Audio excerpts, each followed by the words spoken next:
Uranus is at 26th degree of Taurus.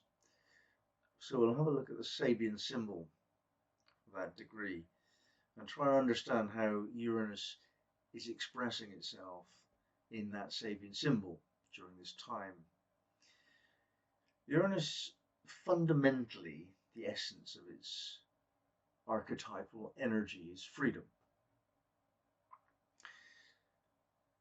And the Taurus energy is restrictive. So Uranus acting in Taurus is kind of got this build-up of energy where it wants to go faster than Taurus will let it.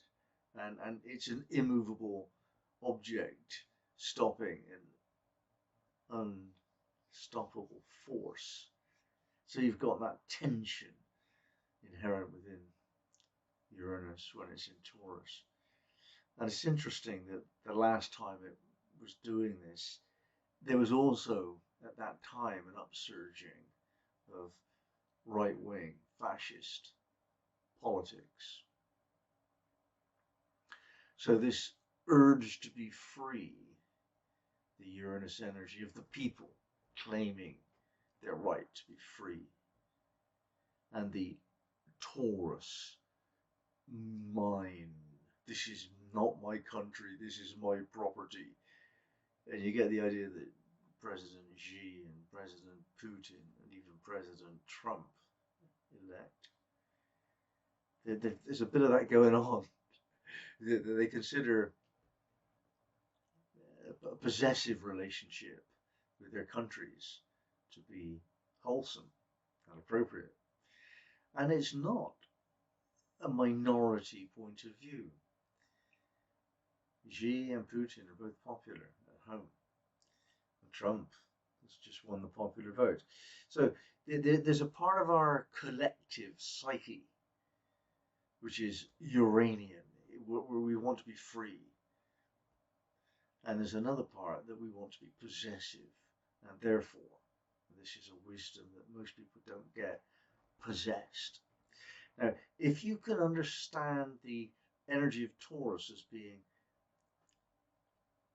giving us opportunities to notice this conundrum, this paradox, this wisdom, that if you're a possessor, then you're possessed. Property is theft. It's one way of seeing it. When you're free of this idea of ownership and you break free of the illusion of possession, you can't possess anything. You can be possessed by your possessions. When you break free of that, then you're getting a taste of the magic of Uranus. It's freedom. So whenever there's freedom on the line, we look for Uranus. So the magic of Uranus is freedom. And when we're in that magical state of freedom, it feels particular. There isn't any other feeling like it. I can do anything I choose to do. That's the freedom urge of Uranus. So in Taurus, it's trying to burst through the possession barrier set up by those who are in possession. So you see, it's a time of potential real rebelliousness. I mean, Uranus is always rebellious. It could be scientific, it could be sexual morality, it could be what makes you a popular or a powerful man or a woman. It could be anything. But in this particular case, with Taurus involved, you might be considering money and the land. And we have currently a major land grab going on in Ukraine, which is being resisted to some extent by money, big money. And a part of the squeeze of the Western world against Russia is a monetary squeezage through tariffs. Now, this is going on all the time, but it's really in focus at the moment when Uranus is in Taurus. 7-year period. Now, if we look at the the deepening of our understanding. What particular things are going on when Uranus is in the 26th degree of Taurus, where it resides for a few weeks. A Spaniard serenading his Senorita, acting appropriately. Having established our place in the community partly by doing what others do, we can then further our individual expression of self. We may look to do this through available social methods, sports clubs, music, for example, and finding various roles by which to evolve our lives, often employing glamour as an expedient.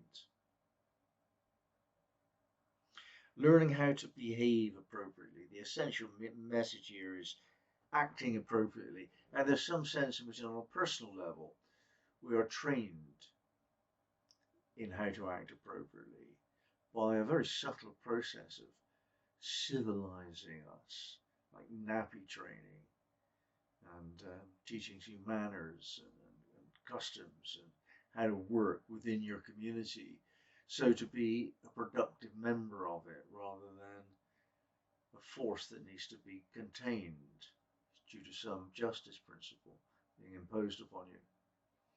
Now, extrapolating that onto the international scene, we can see that there is an international order.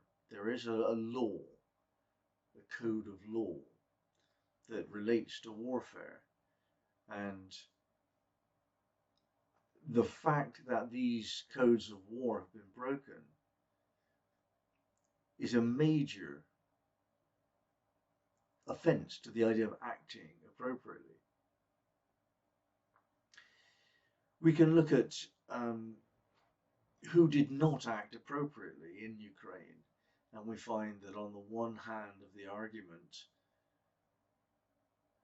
Putin was promised, or Russia was promised, that NATO would not expand into Ukraine specifically. That's the story that's coming from one side. And on the other side, they're saying, well, there's no documentary evidence of this. Which is an interesting way of answering the question, isn't it?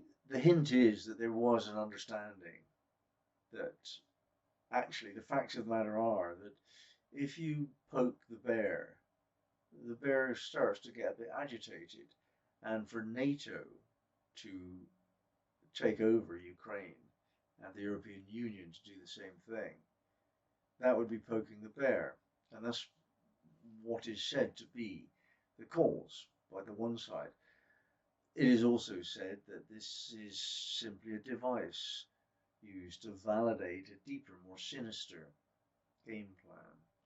So the Sabian symbol here is suggesting that what we're trying to do as exponents of freedom and light is address problems such as these when people are just not acting appropriately.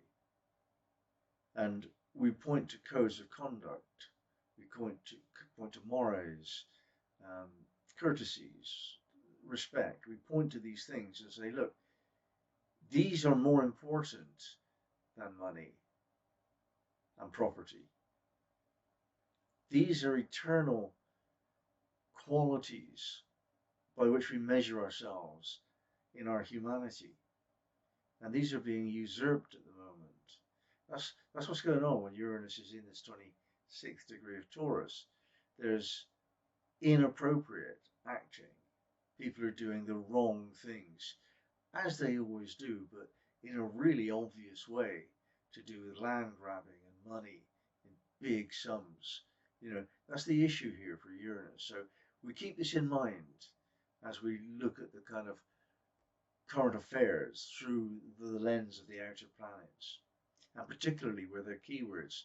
These keywords are very helpful. Uranus is freedom, Neptune is creativity, and Pluto is evolution. And we'll go into that more as I continue this series.